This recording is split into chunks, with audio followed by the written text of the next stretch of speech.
We are. Now we're recording on November 6th, 2020.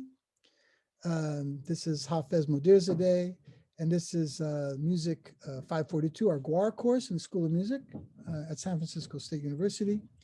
And I'm so elated to have back actually our artist and scholar in residence from last year, Julio Lemos. Am I pronouncing your name correctly? Lemos or Limos? Okay, sir. And before we turn it over to Julio, it was kind of unfortunate in a way that I had a sabbatical the first semester he was here. And then the second semester, we got COVID. So like we haven't really begun until now. And so I want to leave the rest of the session up to Julio to share with you his not only his cultural tradition of music, but how it relates, like what this class, Julio, is what we've been, these are all musicians. And so you can speak freely about how your personal relationship to your cultural sounds relates to yourself, you know, socio-politically, spiritually, you know, and hopefully everyone's watched the film that you recommended, because that gives a real good sense of like a dynamic difference between the US and Brazil in the way that, you know, music continues. So anyway, Julio is a wonderful composer, a great artist and guitarist, and what we call an artist scholar, a research scholar who's also an artist. So Julio, I'm going to leave it to you, and if you have any technical problems, I hope we'll be able to solve them.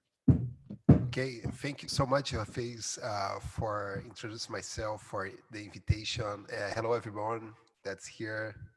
Here is Julio. It's a big pleasure for me to be here now, even in online, in a virtual reality that we now is the future is now. Yeah, that's so crazy. Everyone have to be in a virtual way now. It's not just an option anymore, as was before. So but it's okay. We have the opportunity. The good side of the coin is that I'm here in the middle of the country of Brazil right now, and I can speak with you guys, and talk a little bit about my culture and what's happening right now is that the virtual reality, it's just becoming everyone near of everywhere, and everyone is gonna be much near by the internet nowadays.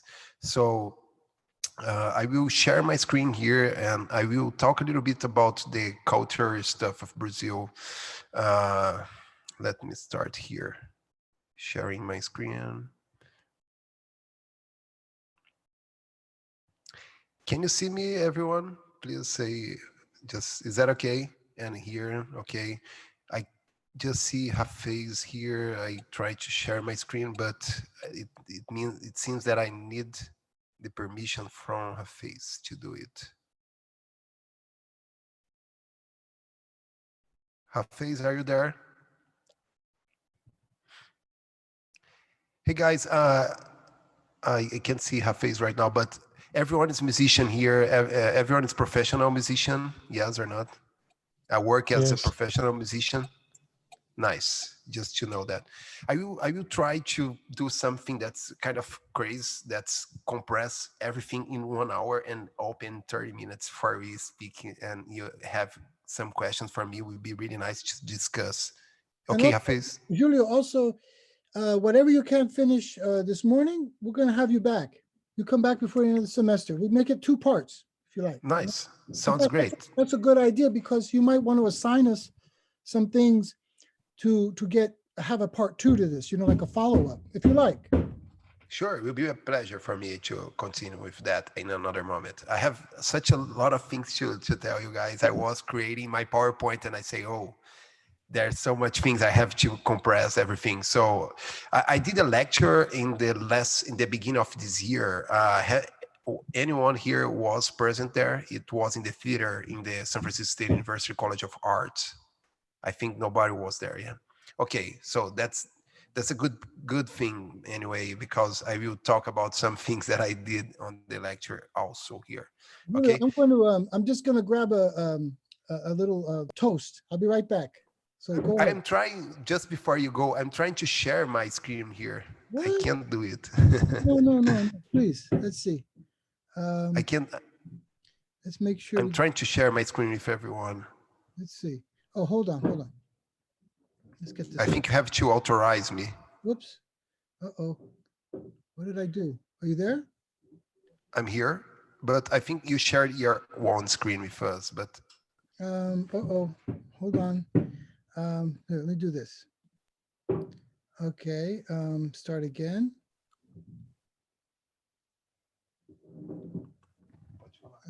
Try this.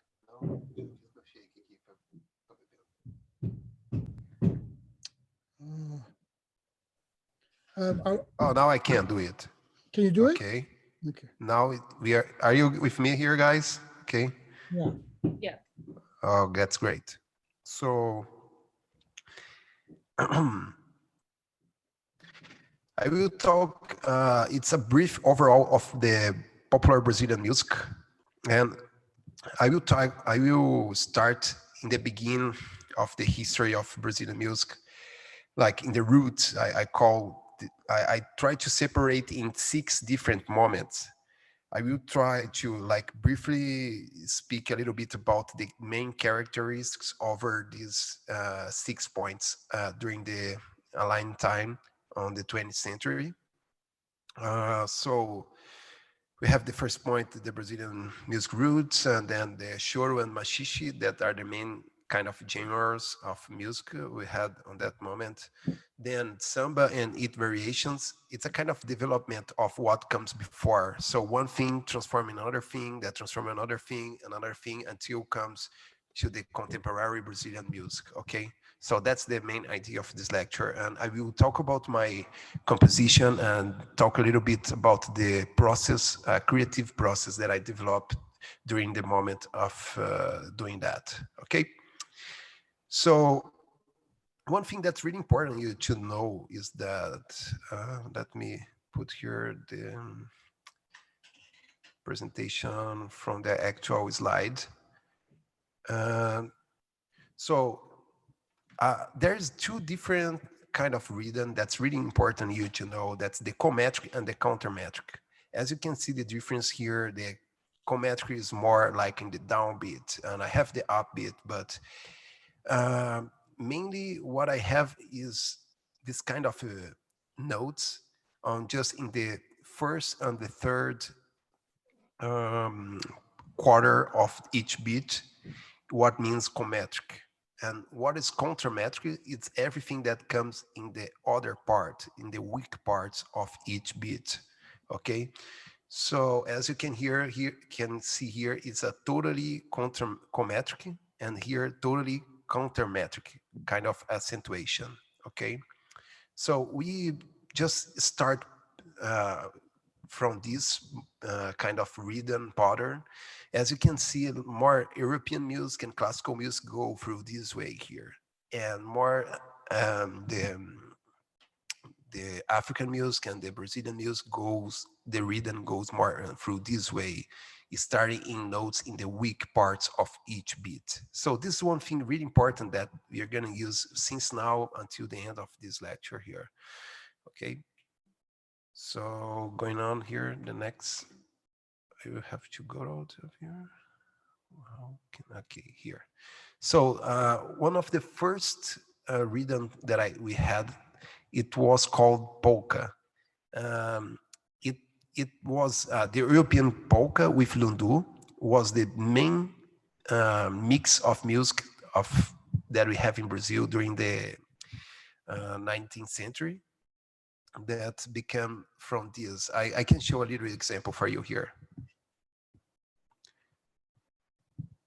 This is in Brazil a kind of different situation when you have the polka and also the lundu.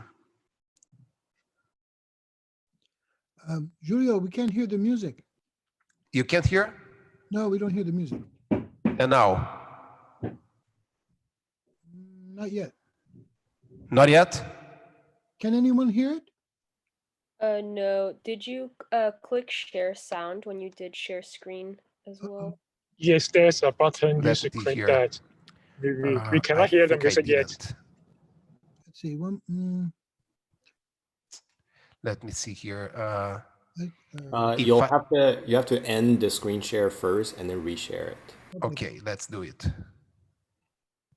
Box at the bottom asks for original sound. Here, yeah. Nope. Sorry. Let's try again. Let's see if it's gonna work now. Yeah. It's worked. So now you see, this is a kind of saloon dance of Europeans in Brazil during the 19th century. This is a white woman that was dancing polka during a night, and after this kind of regular party, she goes to dance with the slavers of Brazil, the other kind of music that's called lundu. And the mix of these two kind of music makes the first kind of original Brazilian music that we call machixe. Okay, so let's take a listen of each part. Here's the polka.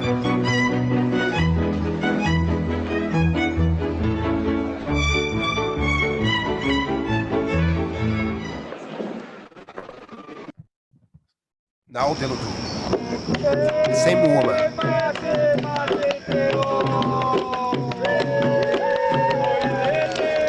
Vamos voltar?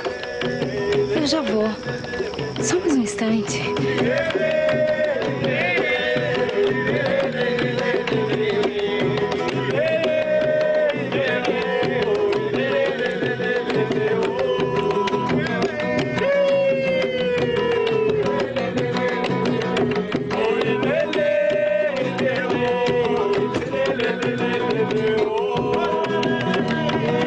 So the woman just say goodbye for the other rich European guy and decide to stay on the slavers party with other guy that would like to stay there. And she is gonna join them.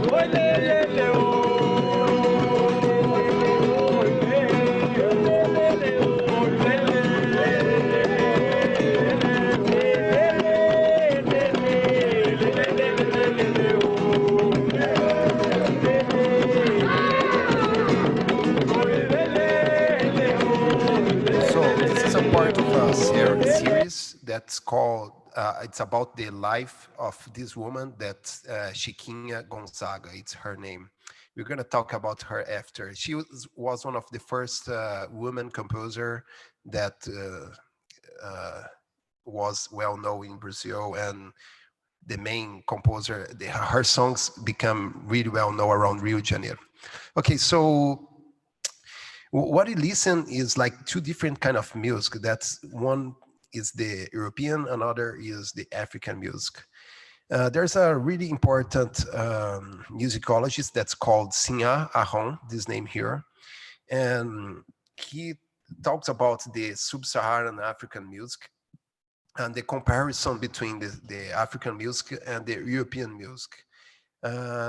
So what he does is like he try to exemplify that the European music is more subdivided, okay, against the African music that's more additional rhythm, okay. So we have the binary subdivision, ternary and quaternary subdivision time signature in the European music, and also we can have compound 6/8 and 9/8 time signature, like ternary subdivision. This is the main way of write the rhythm in the European music. And the sub-Saharan African music, we have more additional times of something that's really small, like the 16ths. If we join 3/16 plus 3/16 plus 2, we have this kind of cell here. Okay, it's like 1 2 3 1 2 3 1 2 1 2 3 1 2 3 1 2. On the other hand, we have the classical theory music that's more just 1 2 1 2 or 1 2 3 4 1 2 3 4 1 2 3 4. Okay, so this is what Sinha Ahon called as Tresillo paradigm. Sorry. It's also the habanera music. We have tango music that have this kind of rhythm. We have baião. We have a lot of other South American rhythms that use this kind of rhythm. So this is here the way of African thinking additional, and this is the writing of the European. If I apply one way of thinking in the other way of write, in the African way of thinking applied in the European writing of score. So here are some rhythms that we use this kind of cells on patterns, like, and there's this kind of subdivision 3-3-2, 1-2-3, 1-2-3, 1-2, 1-2-3, 1-2-3, 1-2 R, 1-2-3, 1-2, 1-2-3, 1-2, 1-2, 1-2-3, 1-2, 1-2-3, 1-2, 1-2, 1-2.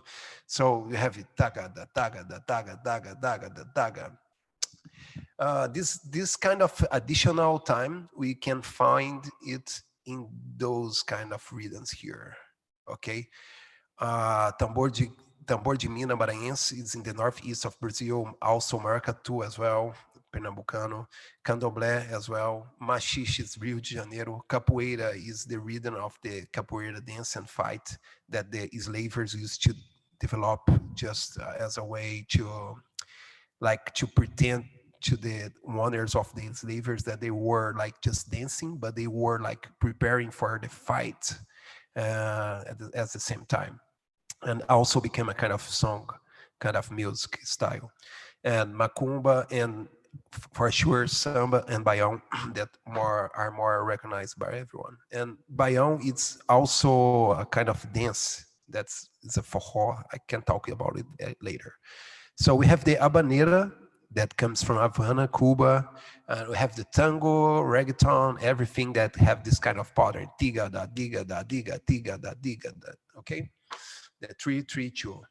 So here there is a rhythmic empowerment that we cannot split this in the equal parts. That's what Sinha called the rhythm empowerment. That what's the main difference between the African music, that is additional times. I cannot subdivide a complete measure of 2-4 time signature. Am I talking really fast or not? Is that okay, guys? It's excellent. I have to say, perfectly. Okay. Yeah. Thank you. Is that okay? Everyone is understanding and so far? Oh yeah. Okay. Sorry about my English. It's not one of the best. I'm trying to do it the best I can here. Doing great. Amazing. Great. Yeah, you're Thank you. amazing. Thank you, guys. Thanks so much. So this is the main difference, is the way of thinking. The additional African and subdivided is the way of learning, is the cultural way of developing music. What you can find in the Sinha Ahon book. I can write the name of the book after. It's a really interesting research that he did in the sub-Saharan music. He's a French he's a French musicologist, probably one of the most important that developed kind of research over the sub-Saharan music. He transcribed a lot of things of polyphonic choral of 20 people singing at the same time. After he recorded everyone, he asked everyone to record separately, and he transcribed everything. It's a crazy work, and he has everything in his book. It's like 800 pages. This is a really great book with a lot of transcriptions and analysis. I recommend you. So about that woman that we saw before, she is Chiquinha Gonzaga. She was born in 1847 and died in 1935. Here's one of her score that you're gonna listen here right now. It's a song that's called Corta Jaca. Oh, by the way, this is recognized as one of the first original genre of Brazilian music.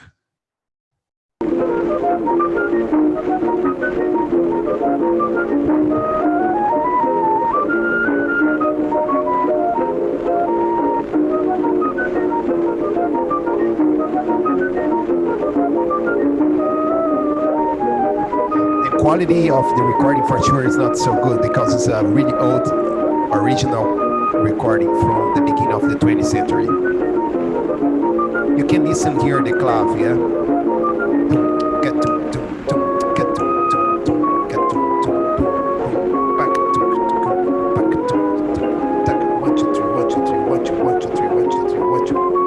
Imagine this as a background rhythm.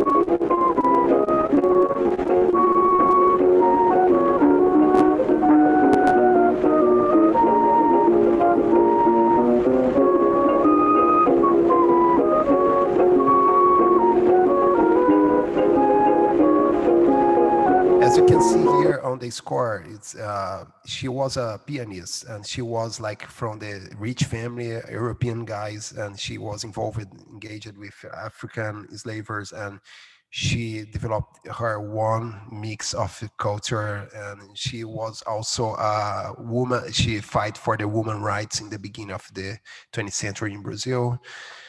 So it's a really important name. And after her, we have the other pianist that is piano player that we have. She was a piano player and composer, okay, by the way. Then we have Ernesto Nazaré, that's also a classical pianist that started making a lot of composition with this kind of the same genre. And we have in the guitar composers, we have João Pernambuco and Guilhermando Reis that was following the same style. And by the way, Guilhermando Reis is in my research, in my PhD thesis. I analyzed the how Marco Pereira, the actual and actual recording, how he recreate the original songs of Guilhermando Reis that was recorded and composed in the 40s, 1940. So I make transcription and I analyze which are the comparison between them. I can show a little bit after, okay? So moving forward, we have here one song that's it's a style of machixe. I think it's my video. I'm not really sure. I think I put some.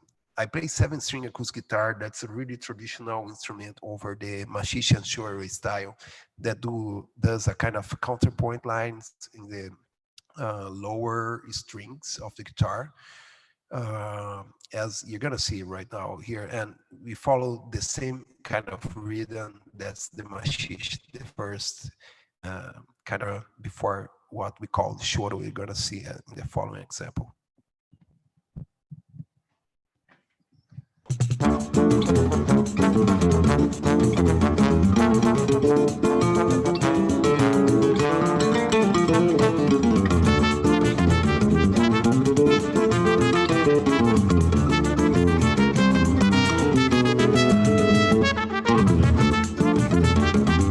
You can listen to 1 2 3 1 2 3 1 2 1 2 3 1 2 3 1 2 1 2 3 1 2 3 1 2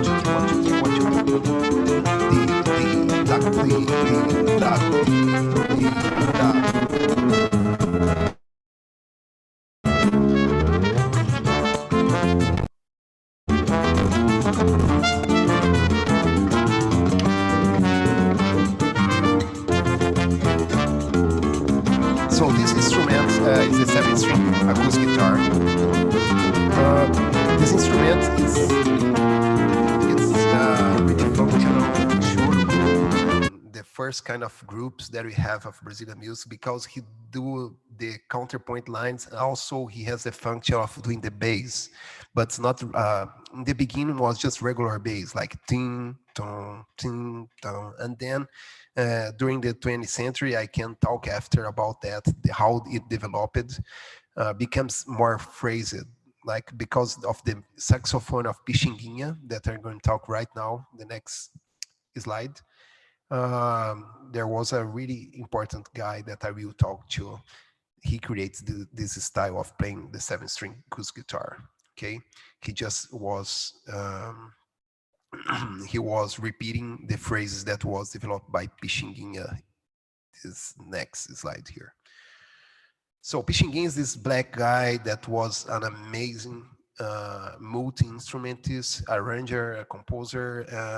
He is considered one of the father of the Brazilian or original Brazilian music, as Chiquinha Gonzaga is the mother, and after her we have Pixinguinha that developed kind of really interesting kind of rhythm that's called choro, that became from the machixe. You're gonna listen a little bit right now about choro.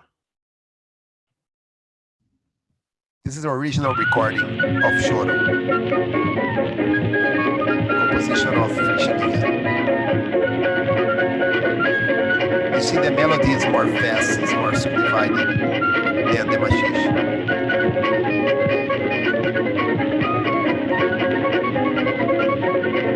We have more counter-metric rhythm too. More upbeat notes. This is what comes before the samba.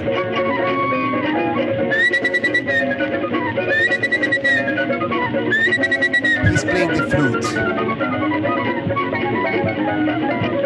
There are some photos, old photos, I don't know if you can see it small here. You see him with the saxophone, because he also plays saxophone here.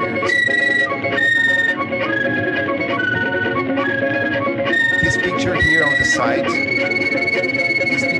side, is, it was a promotion picture that was used for his first tour in the 1918.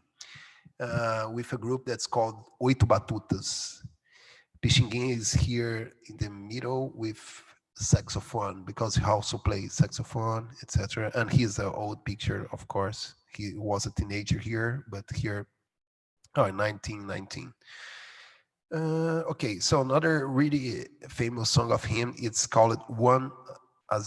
Is this one here? Let's take a listen. It's a song that's still played for a lot of different groups in Brazil.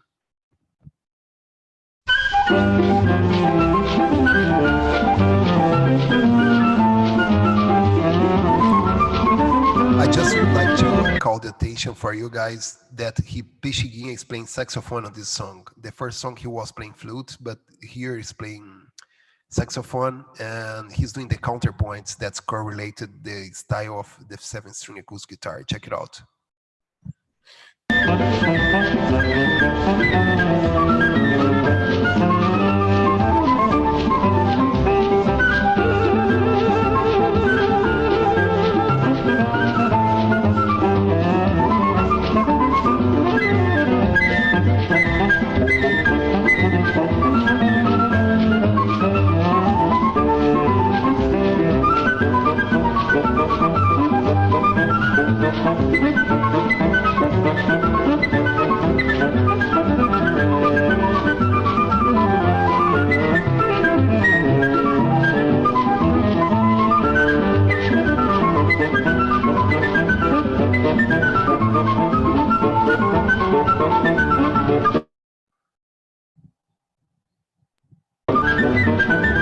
And this song is about a game that was one of the first World Cup that Brazil lose the game in the final match to Uruguay, and then it was 1-0. Brazil just losing the last minute, and Pixinguinha just composed the song for this moment. And that, if you check it out, the music, it sounds like a Brazilian guy or some other guy playing football, the Brazilian football, soccer. Like doing some dribbles back and forth. This was his inspiration on that time.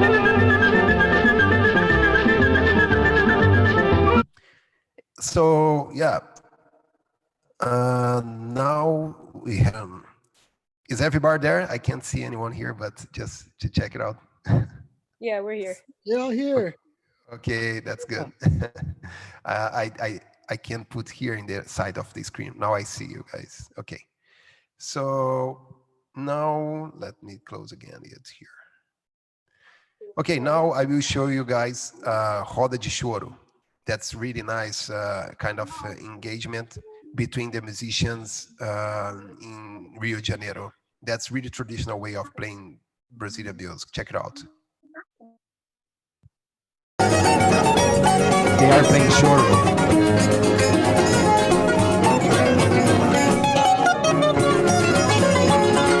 Sorry.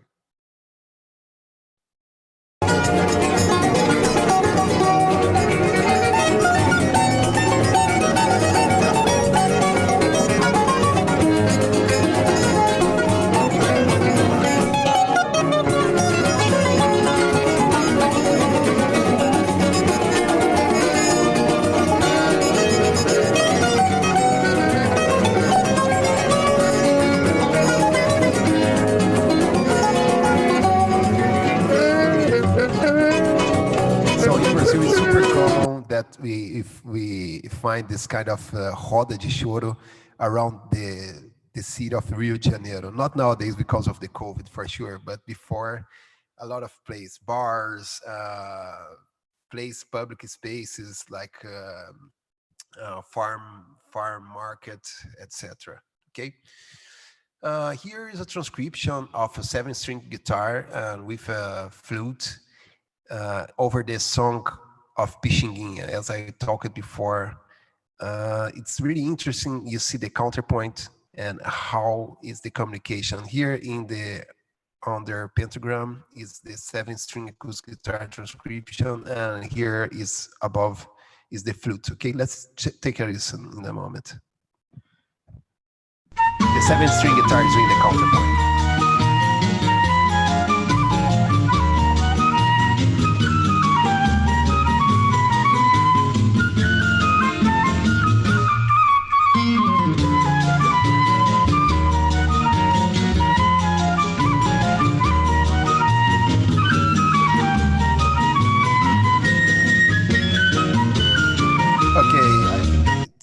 Okay, to have an idea, but you can listen after in YouTube. Just search for this Choro Imortais. You're gonna find it.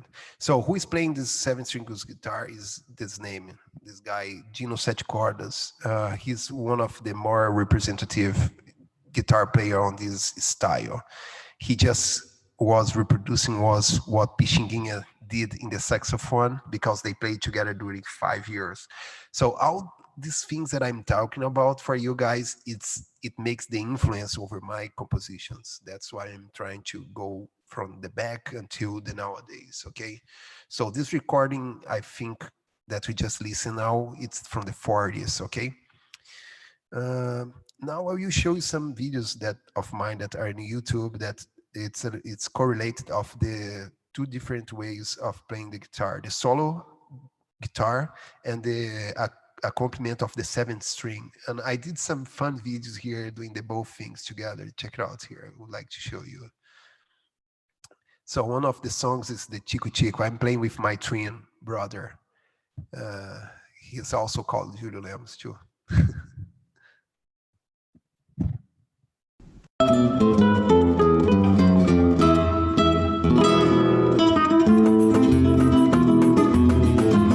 So on the left, the solo, on the right, the accompaniment of the 7th string guitar.